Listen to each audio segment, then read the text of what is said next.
to get started. It looks like right now back into game number 2, which is game number 1. MLG Antiga Shipyards. This is going to be a Protoss versus Zerg, and I really like Protoss versus Zerg. That's a matchup I think is really cool and dynamic to watch. Yeah, I've seen a lot of very good Protoss versus Zerg games on this map specifically recently, and there's just such an interesting push to get that gold base in the mid game, and in a PvZ that can really, it's just fun to watch everyone dancing around those gold bases because they become very central to the game. Yep, and ready's coming out. I'm ready. Are you ready, Matt?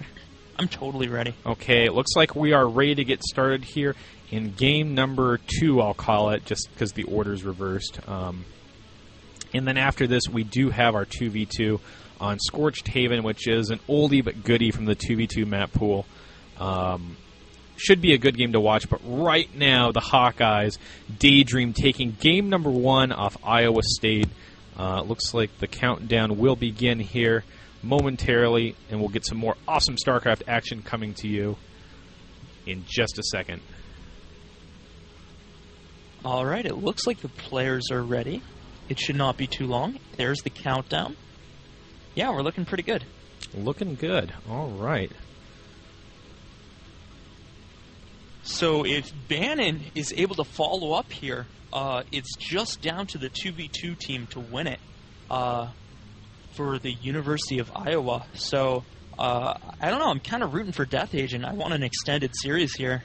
I do too. It sounds terrible, but yeah, that is awfully nice. Now, guys, bear with me here. I'm going to go ahead and turn off this music. There we go.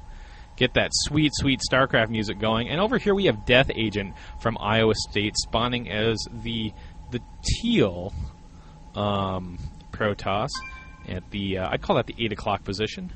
And over here we have Bannon from the University of Iowa as the orange Zerg. And I'm going to go ahead and put myself as busy. Bam, like that. Oh, that's a good idea. Brilliant. And why did I think of that? I don't know. I couldn't tell you. And this Overlord here, I'm going to name him Chunky.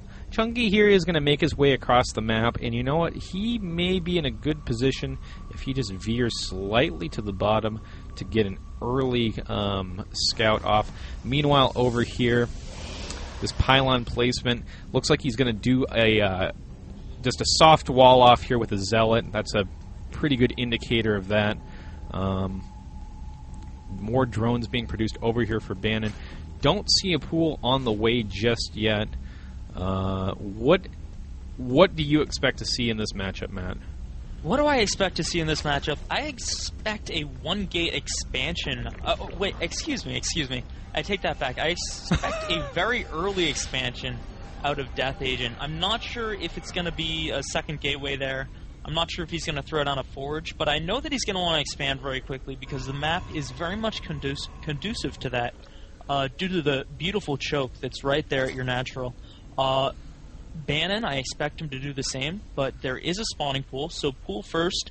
I think the pool first is a little bit in anticipation of an expansion from the Protoss player, because if the Protoss player does expand and a couple of lucky lings get in there run by a cannon, they can be very distracting at the beginning point of the game, but Deathagent is not expanding as quickly as some Protoss players would on this map, so I'm not sure how well this pool first is going to pay off, but Bannon is definitely going to be wanting to get his hatchery now, which he is indeed doing. His Overlord, Chunky, is he's going on a very funny route. He still hasn't gotten over to the Protoss base, but he'll get there eventually. Yeah, Chunky kind of taking a surreptitious route over here. Second gas now on the way, and a Zealot just now getting started to finish off this soft wall off right here. Not chrono boosting it out, taking his leisurely time. He knows the timing of the pool, so he knows that he can wait on that. Chrono boost on the Nexus. Oh, there he goes. No, I take that back. He is chrono boosting it out. My bad. And here comes some lings down. Unit counting station says we only have 4 of them, the very standard 4. He's going to go ahead and leave one up here at the Zelnaga Tower. I really like that, especially when you're just using these to go in and scout. He's going to poke with 1. Yeah, it does see that Zealot there. does see the Chrono Boost and 2 sentries geared up here. So that's a sign of an expansion. That's a sign of an expansion. That's what those sentries are for. Yep, there we go. And Metabolic Boost also on the way now, along with the expansion as well. So Zerg at this point, you know, you see the opening. Your opponent probably going to expand. Here goes the pylon on the low ground, kind of funkily placed here in the middle of the ramp. Usually it's off to the side in this area, but you know, not a huge issue nonetheless. So this will get scouted probably here very shortly by Bannon if he's good with his lings. That was a very cool adverb I just heard you used, funkily. That is actually one of the best adverbs I've heard in a while. It's a science term. As a scientist, we use that a lot. Funkily. No kidding. Yeah.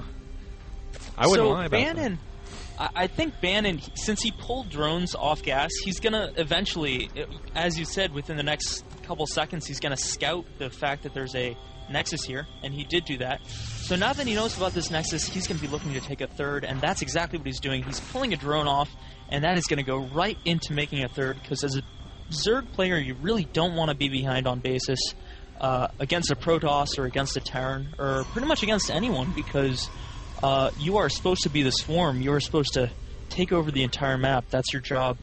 And Bannon appears to notice that, and he's doing his job well.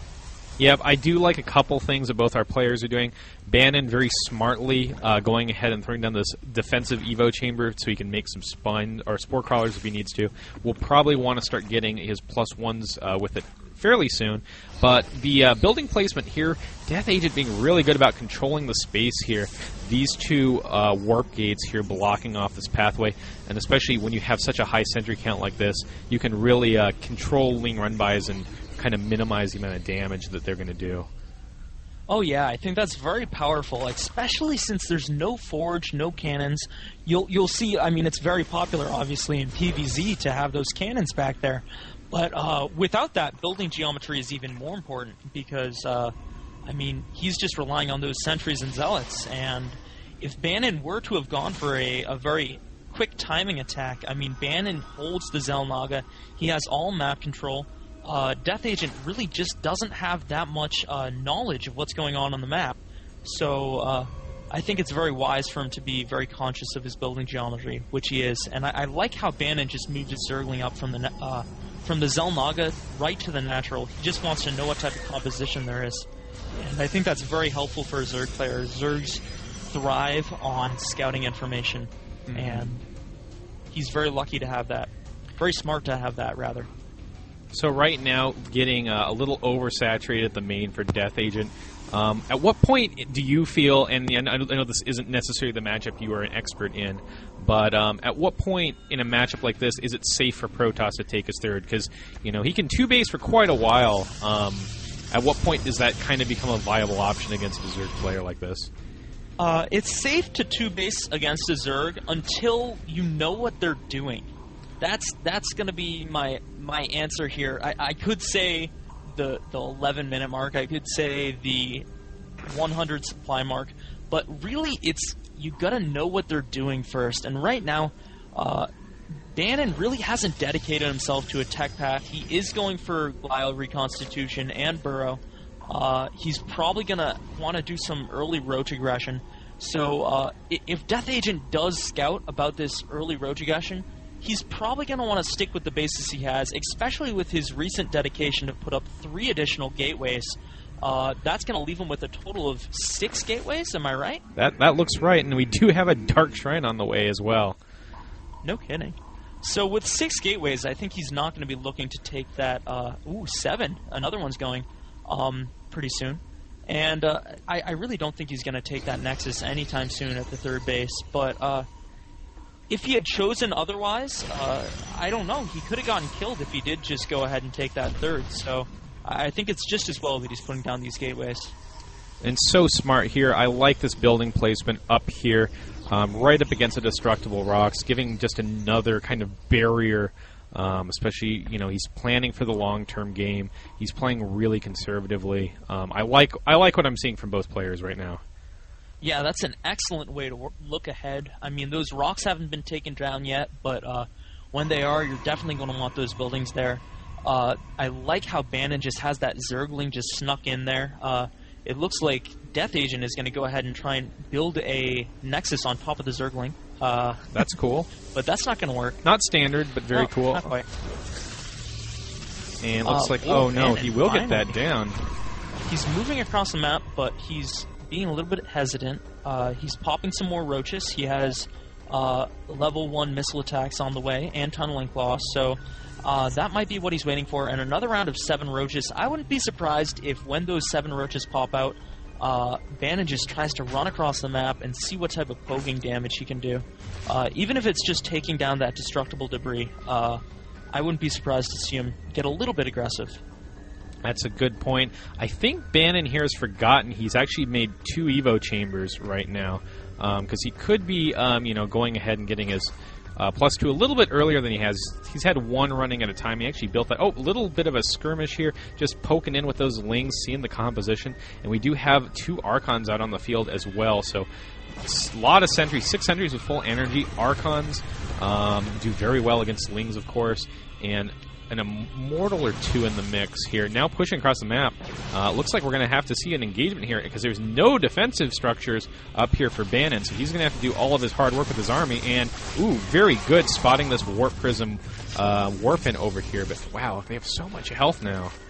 Yeah, I know. This is quite an aggression, a little piece of aggression here from Deathagent. This is a great mix of units. He has a couple Archons, a couple Immortals. It's just a very strong mix, but he's getting a little bit cautious. He wants to move back. He doesn't know what the Infestor timing is, and due to that hesitation, he's actually going to be waiting a bit too long because there's 6 Infestors on the way, and they're all going to come out with Fungals good and ready to go. So Deathagent's, he kind of missed his window of opportunity. If he had opted to go for that window of opportunity, I'm not so sure how well it would have gone because there is a sizable amount of roaches, which were on creep, and they all have Glio reconstitution and a couple of upgrades. So, I don't know. We're about to see an engagement here, possibly. But wisely, Deathagent is backing up. I think he's trying to just get that golden 200-200 supply before he wants to do any serious damage. Yeah, and it's all going to come down to, obviously, his micro here with these Infestors, how well he can get his fungal up. Breaking down the Destructibles, we'll see these, and, yeah, going to go ahead and start focusing down some of these buildings. Here comes the army. He can just retreat back. Oh, no, sentries in the front there. I didn't see any force fields. No. That was curious. Very curious. And a little bit late on the Guardian Shield. Obviously, Bannon in a good position there to retreat. So good positioning on his part, able to get in here, do a little poking damage. And psychologically, that's a pretty big blow there, opening up that backside to the 3rd. Now, over at the 4th base of Bannon, we have a couple DTs and some Zealots, which look like they're going to finish off the hatchery if they continue to target. And that's what they're going to do. There's enough Roaches and Broodlings to hold this off and clean it up, but there's no detection, so those DTs are going to keep going to town. Overseer's starting to morph, but, I really think that's an expensive loss here for Bannon because he sent all these drones over to transfer to mine minerals, and there's no hatchery here anymore. And he's finally going to rebuild this, and as I'm talking about this, there's roaches that are just barely escaping Deathagent's army, and Deathagent is looking very aggressive here. He has 6 Immortals. That is a very large number. All these sentries have full energy, and there's Infestors here too, and it looks like, oh wow, Bannon really wants to engage on creep if he's going to have to do it at all. So, wow, this is a lot of cat and mouse here, but here we go. Bannon is just moving in. I want to see some Fungals. There we go. There's some beautiful Fungals, some Infested Turn just coming down there, surrounding. And the Roaches, this is just so close, because the Infested Turn do so well. They soak up so much damage from those Immortals, and it looks like the Immortals and the rest of Deathagent's army is just going to back off. That is really the greatest thing you can do when you see that many Infested Turn, because Infested Turn, if you leave them alone, they will die. If you stay and engage them, you will take losses that you otherwise may be able to mitigate. And just by backing off there, Deathagent is really keeping himself in this game and just buying time for all these upgrades to come in. He has 5 upgrades researching right now. all of them vital to what he's trying to do here, except for Charge, because he has 0 Zealots at the moment that I can find. Yeah, I what do you think about this? Well, you know, the composition right now, I feel like he's kind of playing the, well, I feel like I'm ahead, so what I'm going to do is kind of cover all my bases so that he can, you know, transition as soon as he needs to. And, oh, right there, forcing a cancel on the 4th location over here. But he is going to get a couple of these roaches. Not that big of a deal. Now, look at this. Bannon going ahead and getting 16 Corruptors and a Greater Spire going. So, you know, this composition that he has right now is working really well, but these Immortals are going to be rendered useless if the Broodlords come out into the field fairly soon. Yes, indeed, and I think Bannon is more than happy to lose these roaches because he is just about supply blocked, and by losing those roaches, he has enough room to get those Corruptors, get those Broodlords going, do whatever he likes. Right now, Bannon is up to 5 bases now to the 3 of Deathagent.